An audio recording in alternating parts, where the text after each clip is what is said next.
Hello, my name is Steve Kepens. I'm the Business Administrator with Vernon Board of Education, and I'd like to go through a few slides to share with you the 2016-2017 district budget. We'll begin with just looking at the enrollment. You can see from October 15th, 2015, and that's when the state requires us to count our students in October. And you can see that we have about 111 difference that we're projecting in terms of how many students we anticipate for next school year. I'm going to go through a few expenditure areas. The first one being tuition. Tuition is made up of costs towards the charter school, special education schools, Sussex Tech, and you can see that we do have a significant decrease of about $211,000. The next spending category is the child study team. There are some decreases built into that are attributed to the extended school year program, and in addition, we are expecting to contract less with outside sources so that we can handle our occupational therapy, physical therapy with our own in-house staff.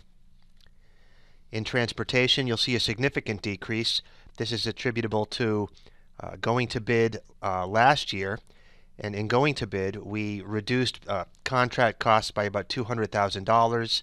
Then in moving forward, we're able to continue with that reduction in lower costs for those particular routes.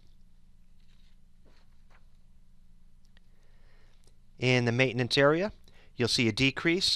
This ultimately is due to the fact that the projects that we have planned for the 16-17 school year will come from the board's capital reserve account, which is a separate dedicated account for projects, and therefore you're not seeing those projects' costs embedded in the budget. Custodial area is inclusive of certainly cleaning and salaries for our custodians, but it also includes garbage removal, property insurance, electric and fuel costs. The facilities total includes maintenance, custodial, but it also includes grounds and snow removal, as well as security costs, as we have many security aides in each of our buildings. So you can see a significant decrease in the facilities total.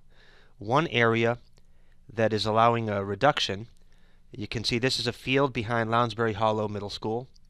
This is a picture from several months ago. If you were to go there today, you would see a solar array, and we did reduce electric costs to Lounsbury Hollow and Rolling Hills, as this solar array will be servicing both of those schools. We reduced the budget by about $30,000 due to solar power. In the health benefits area, there are 4 pieces to the medical benefits. It's medical, prescription, dental, and vision. You can see a difference there. There is an increase which is tied to the district's experience rating. One complicated issue that has come into play a few years ago is employees' contributions towards their own health care. Next year, for the 16-17, most of the employees will be in year 4, which is the column to the far right, and that represents the percentage of premium that they have to contribute back to the district based on their salary, which they would have to look at on the far left and tie to those percentages. This is a spreadsheet that references a family plan, and the district is expecting to collect over $2 million in employee contributions due to this new law. This is the total benefits, which is not just health benefits. It's inclusive of Social Security tax, pension, another DCRP, which is another type of retirement program, workers' compensation. It does include your health benefits, but it also includes departure leave for retiring employees. You'll notice that the total payroll is down, and ultimately the reduction in payroll is due largely to the number of retirements that are being replaced at a lower salary. Some retirements, due to our declining enrollment, it was unnecessary to replace them. We did have some reductions in force and others that were just non-renewed.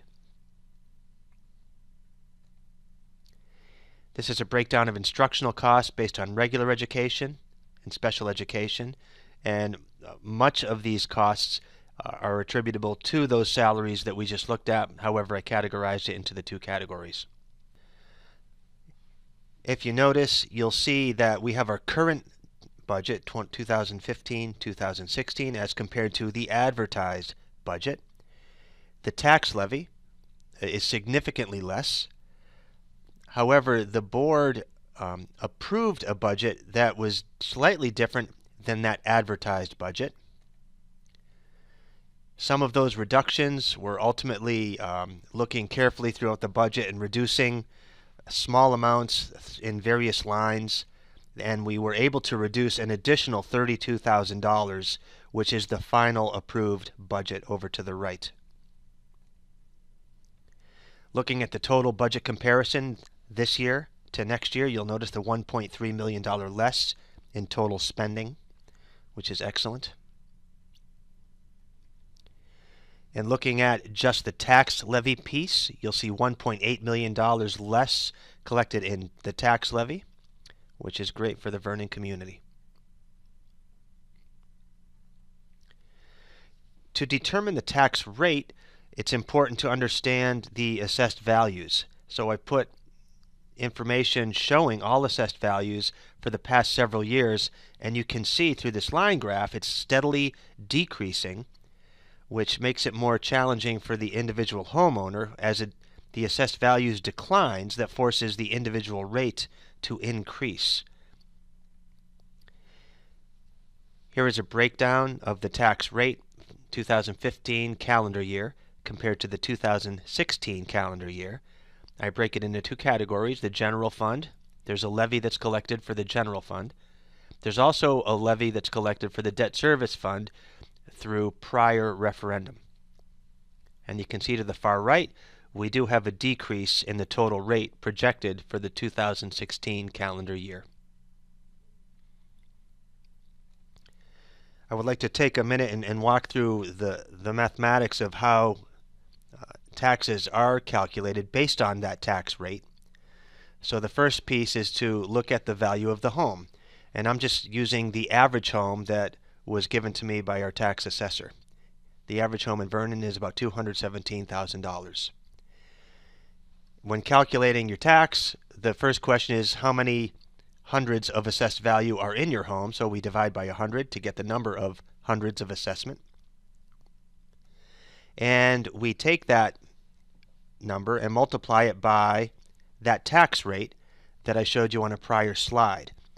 So in multiplying by the tax rate, this average home would pay $3,294 in school tax.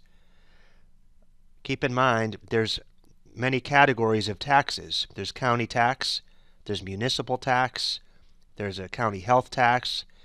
This particular one with $3,294 is only the school tax portion of the tax bill. If I were to compare the cost to last year's average home with last year's rate, you would see a decrease of $127 now as compared to this same formula last year.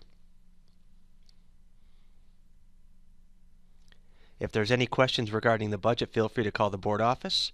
I look forward to talking to you soon. Thanks.